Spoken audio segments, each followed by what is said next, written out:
Hi, everyone. This is Dr. Tim Clinton, Executive Director of the James Dobson Family Institute and President of the American Association of Christian Counselors. I wanted to take a moment to let you know that we here at the James Dobson Family Institute love you, and we're praying for you. If you're struggling and need some encouragement, we'd be honored to pray with you. You can call us toll-free at 877-732-6825. Or simply go to drjamesdobson.org.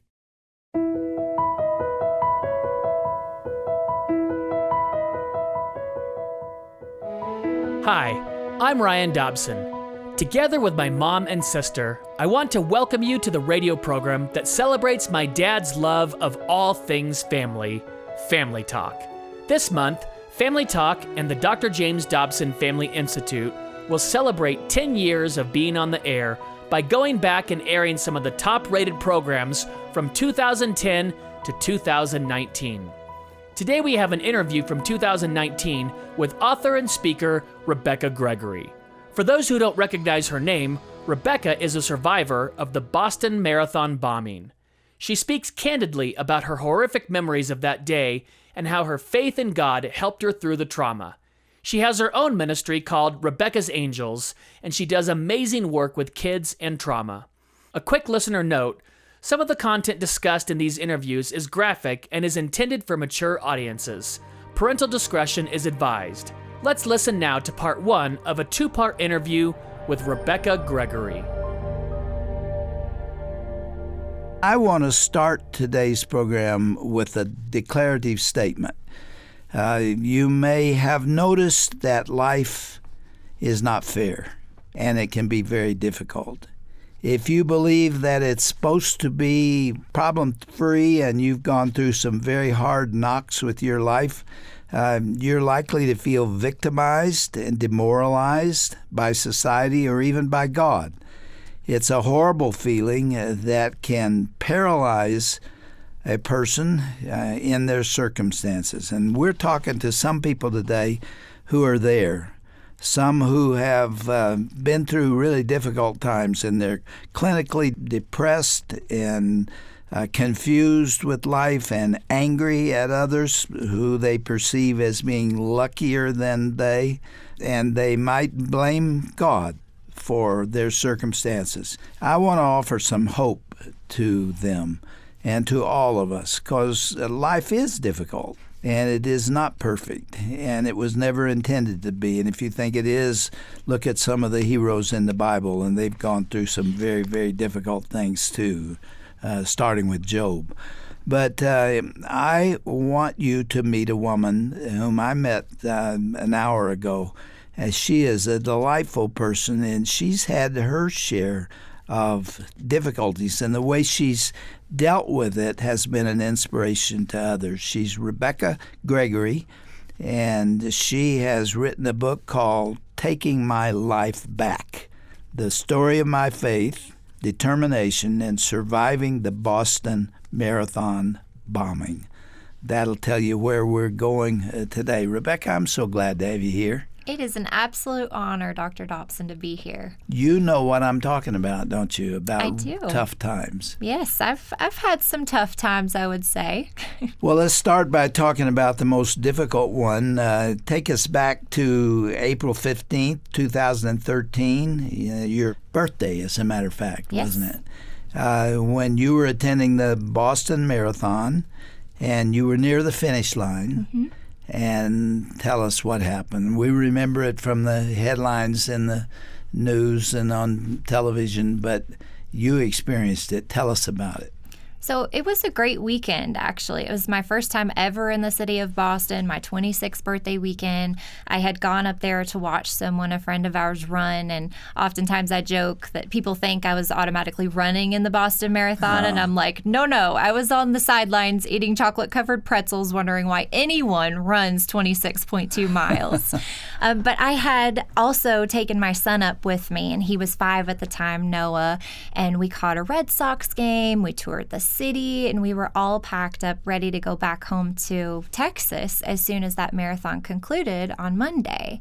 And we started out the day at the 17-mile marker. We were tracking our runner with an app on our phones, and so we're there holding up our signs, and everybody's excited. So you weren't stable, you were moving. We were moving. We were wanting to see her actually finish the race. And so we were trying to keep up with her. And then what people don't tell you is that when you're watching someone else run a marathon, then you end up running the marathon with them to try to cheer them on. Yes. Yeah. Oh, yeah. And you were doing that. We were doing that. And I was also trying to keep my 5-year-old son occupied, because then I started to question, why in the world did I bring a kindergartner to a race of 500,000 people? Well, tell us what happened. Well, so we started at the 17-mile marker, and then one of our people in our group of about 9 said, hey, why don't we go down to the finish line and actually be able to see our runner cross? And so everyone thought it was a great idea, and we started making our way through the crowds and trying to push our way through the people. And during this time, Noah, my son, was getting really, really bored, and he starts tugging on my clothes and asking when we're going to leave. And I remember getting to our spot right there at the finish, and it was a great spot. We were right in the middle of the action. How'd you find it? I mean, everybody wants to be at the finish line. We pushed our way through. We got there. We were determined, and we were there. I mean, we could see everybody cross, and they just had these huge smiles on their faces. That's a big goal to run the Boston Marathon. And it was really cool to see that. But Noah just kept getting more and more bored. And he said, Mom, come on, do you have any toys for me to play with? I'm so bored, and tugging on my clothes. And I said, Noah, buddy, why don't you sit down on my feet and play in the rocks like you're a scientist? And there were no rocks. We were on asphalt. But to a 5-year-old, that was cool. And so Noah sat down on my feet with his back against my shins. And that's exactly where he was when a bomb in a backpack went off 3 feet behind us. And 260 were injured. Yes. What an incredible moment. How about yourself? It was unlike anything I've ever experienced, obviously, and something that I wouldn't wish upon my worst enemy.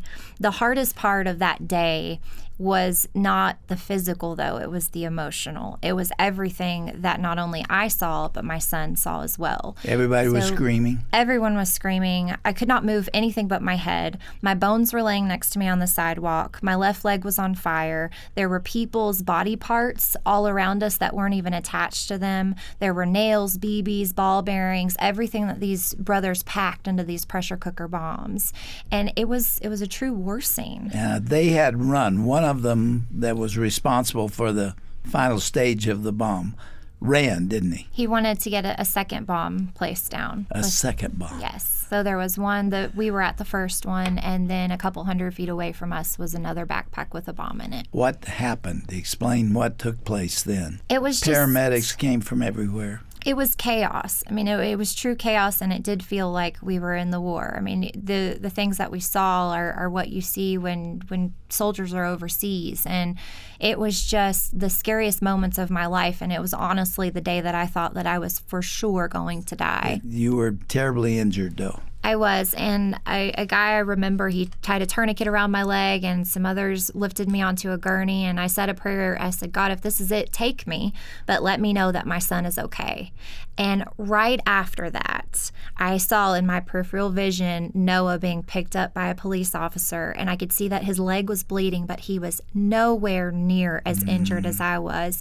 And then I thought I really was going to die, because God just gave me confirmation that Noah's okay. So now it's my turn. But it was really a way of allowing me to say, okay, now I need to take care of myself. And when I look back on that day, as horrible as it was, what I see are the first responders and the innocent bystanders that rushed in to save our lives, not knowing if a third or a fourth or a fifth bomb was getting ready to go off. And I see the people that were brave enough to put us on those gurneys and transfer us to the ambulance and hospital. And those are the reasons that I'm here. And these were not paramedics. These were bystanders. These were people that were just coming to help, people that, had just crossed the finish line or were standing at the tents. I mean, everyone everyone rushed in to help save us. Did you see the people dying? Were they close enough to you? I saw everything, and there's so many images that will be burned into my head forever of that day. But I saw angels too. And that's what I take away from it. With as horrible as that scene was, I see the angels that rushed in to help us. And then the bombing happened right after a drill the year before. So if it was in another city, they would not have been as equipped and prepared to handle it. And everyone that got off the street all made it to a hospital, and all are alive today because all of the major trauma hospitals were within a half-mile radius of when it happened.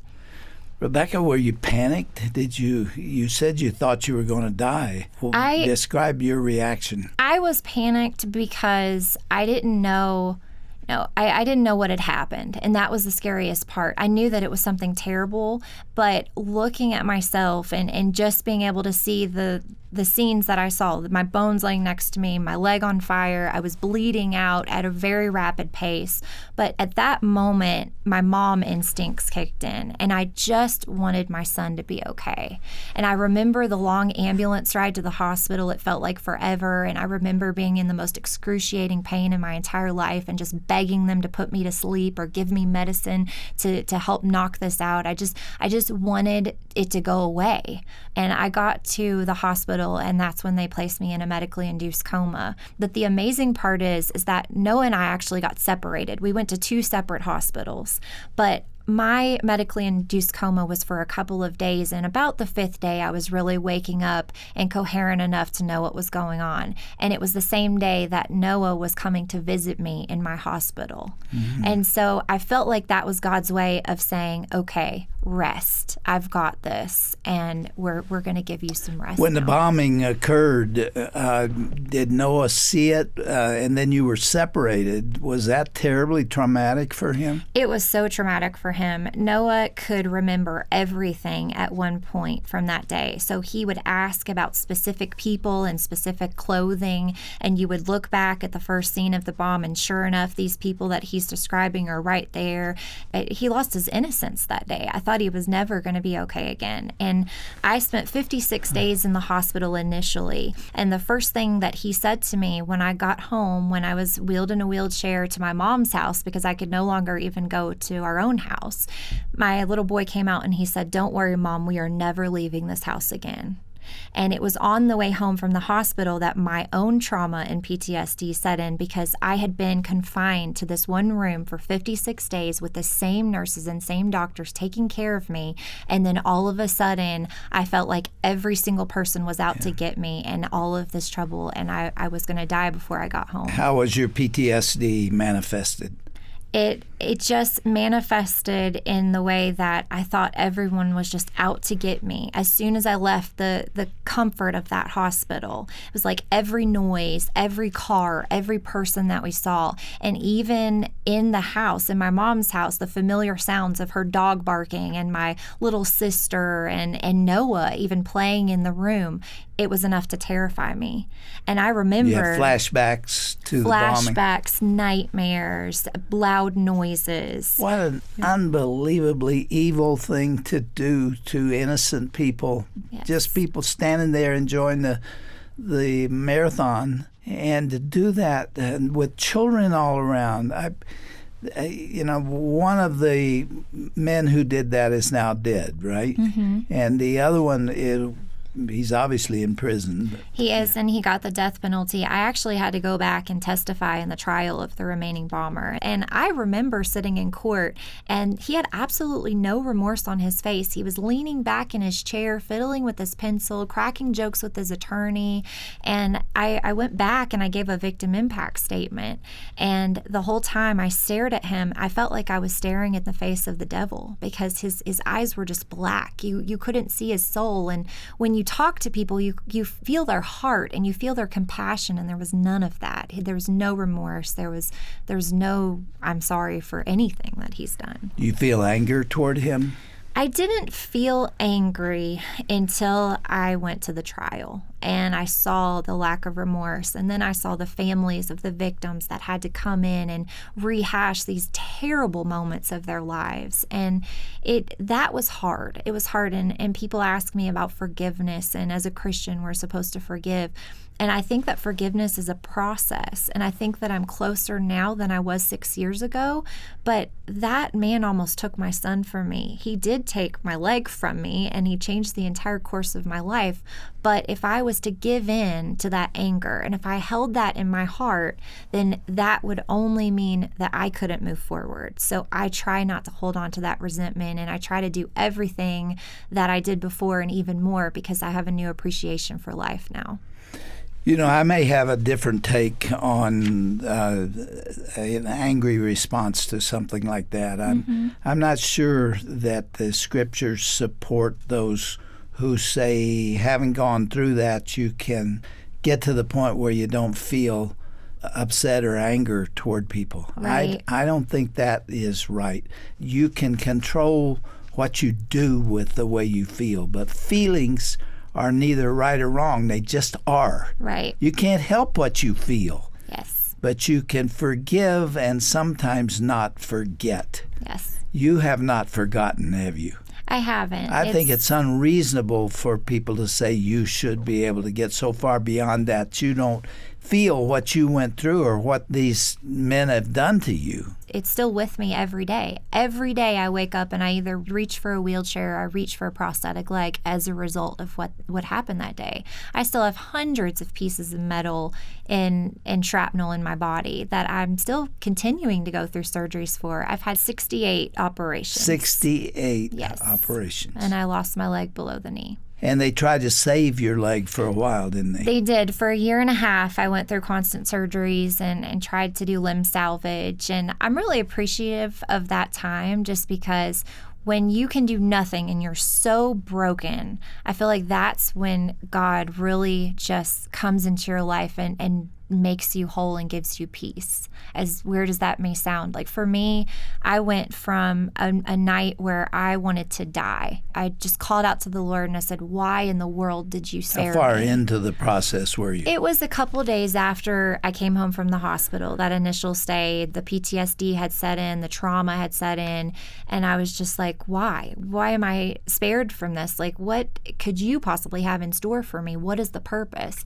And right around that time was when my son Noah came running into the room and just cuddled up with me on the bed that I was laying on, and he said, you know what, Mom? We're good, right? We're going to get through this. And I'm like, okay, Lord. What a gift. Okay, Lord. And he's done that for me so many different times in the last 6 years. Whenever I start to doubt myself, whenever I start to feel sorry for something, I look at my little boy and I'm like, I have nothing to feel sorry for. If I had to lose my leg and still have surgeries ongoing for the rest of my life, if it meant saving him, just being that shield, even though I know I didn't do it, God is obviously the one in charge of that, but I would do it tomorrow and the next day and the next day. What led you to write this book? It's called Taking My Life Back. What a great title. And the subtitle I like also, My Story of Faith, Determination, and Surviving the Boston Marathon Bombing. There's a resiliency in that title. Is it really true? Have you taken your life back? I feel like I take my life back every single day. I decide to not give up and continue to pick up the pieces and continue to know that God is in control of it all.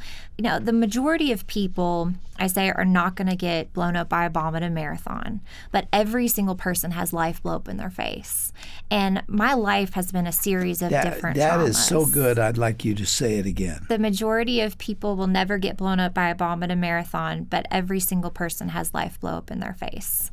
And I've had traumas ever since I can remember. It started out with an abusive dad who was supposed to be an evangelist and traveled all over the world preaching God's love and came home and beat me and my mom. And then it continued on through my teen years. I got into a really terrible car accident that should have taken my life. 6 months before Boston, I actually got held up in a Walmart parking lot and robbed at gunpoint. And so for me, writing this book meant being vulnerable and exposing the toughest parts of my life so that maybe someone else that's going through their own stuff can resonate, and maybe they can get through something and cling to God like I did. Because there's been so many times in my life where I go my own way and I'm on my own path. And for instance, I had a baby at 20 years old.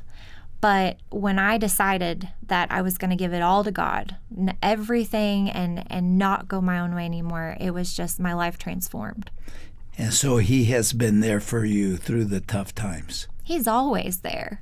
I think it's really easy to look back on right before I left for Boston. I was swamped at work. I had a quota to meet. I almost canceled my trip at least 5 times. I pulled out my phone that night when I was still sitting at work at 10:30 and I was getting ready to leave the next morning at 6 a.m. and I almost canceled. That's hard not to think about. Like, what would my life look like had I not gone on that trip, had I not been at the Boston Marathon? But everything that's happened since, I look at it and I've reconnected with my amazing husband. I had my beautiful daughter, as scary as her birth was too. We've created a foundation for children and families that have gone through their own trauma based on those days where we were so scared, we didn't know what to do, that I was just frantically Googling how to help my son, how to help me, what therapies we needed. And through that research and that constant just wanting to know more, we realized the need and for childhood trauma advocacy and the need to be a solution. And I feel like God has led us up to this point. Well, one thing, sure, you wouldn't be sitting here right now if this hadn't happened. That's for sure. And you have an opportunity to talk to many people who need to hear what you have to say. Your title of your book here says, "You're not going to give up on life," that the Lord is in control and you're going on with your life. Yes. I like that. That needs to be said. For 26 years, I expected to get out of bed and put 2 feet on the ground. And when I couldn't do that anymore, when I could no longer put 2 feet on the ground, my entire life changed. And not just physically, but emotionally. And it really made me appreciate just being able to get out of the bed at all. And my kids, being able to love on them, and my husband. I mean, life is beautiful, but we have to decide that we're going to count our blessings and not count our problems. Well, that's a very courageous statement in itself, and I want to talk to you another day because this isn't the only trauma you've gone through. You had a really tough childhood. I did. And so really what I keep coming back to is the fact that there are people who can say, man, this is not right, this is not fair, and give up on life. And you haven't done that despite the fact that you've really been kicked around a lot by life and by circumstances. And you've got something to say to those who are right there now. And the title of your book is Taking My Life Back, My Story of Faith and Determination. You still have a faith? You still dependent on the Lord? My faith is stronger than ever. And I try to walk with the Lord every single day because He directs my steps. He directs my path now. Do you resent having to put on that prosthesis in the morning? As much as I would love to just throw it across the room and never look at it again, I nicknamed my leg, by the way. Her name is Felicia. And I wrapped her up in a baby blanket when I first got my prosthetic, and she was like a new member of our family. I'm not resentful because it's a daily reminder of how short my life is. And so every day I am reminded that I almost lost my life for good. And my husband always gets kind of like, oh, Beck. But I say, if we're not laying on the pavement fighting for our life, then it's a good day. So if he's fussing at traffic or if he gets his feathers a little ruffled, I say, no, babe, we're not on the pavement today. And he's like, Beck, can you just let me have my moment, please? Rebekah, how can people get in touch with you if they want you to come speak or participate in some way? How can they reach you? They can reach me through my website at RebekahMGregory.com and then also RebekahsAngels.org.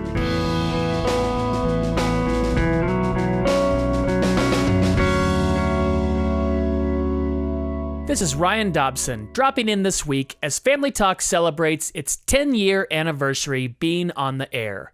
You've been listening to my dad's moving conversation with Rebekah Gregory. She endured unbelievable pain, but as you've heard today, she has an inspiring attitude and godly perspective to what she went through. Be sure to listen in tomorrow for the remainder of Rebekah's powerful testimony. In the meantime, visit the broadcast page for links to her growing ministry and to her memoir called Taking My Life Back. Find that information by going to drjamesdobson.org, then clicking on today's broadcast tab at the top of the page. Next time, Rebekah shares why she was able to hold fast to God through other traumatic situations. She also talks in greater details about the purpose and vision for her organization, Rebekah's Angels Foundation. It's an encouraging program you won't want to miss on tomorrow's edition of Dr. James Dobson's Family Talk. This has been a presentation of the Dr. James Dobson Family Institute.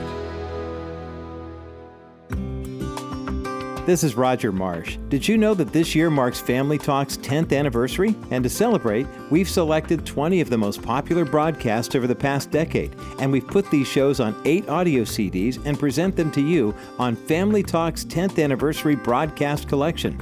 Join Dr. Dobson and many incredible guests like Dennis Prager, Ann Graham Lotz, Eric Metaxas, and our own Dr. Tim Clinton in this compelling audio collection. You'll receive your CD set as our way of thanking you for your gift of $50 or more. Join Dr. Dobson in serving families by calling 877-732-6825 or by visiting us online at drjamesdobson.org.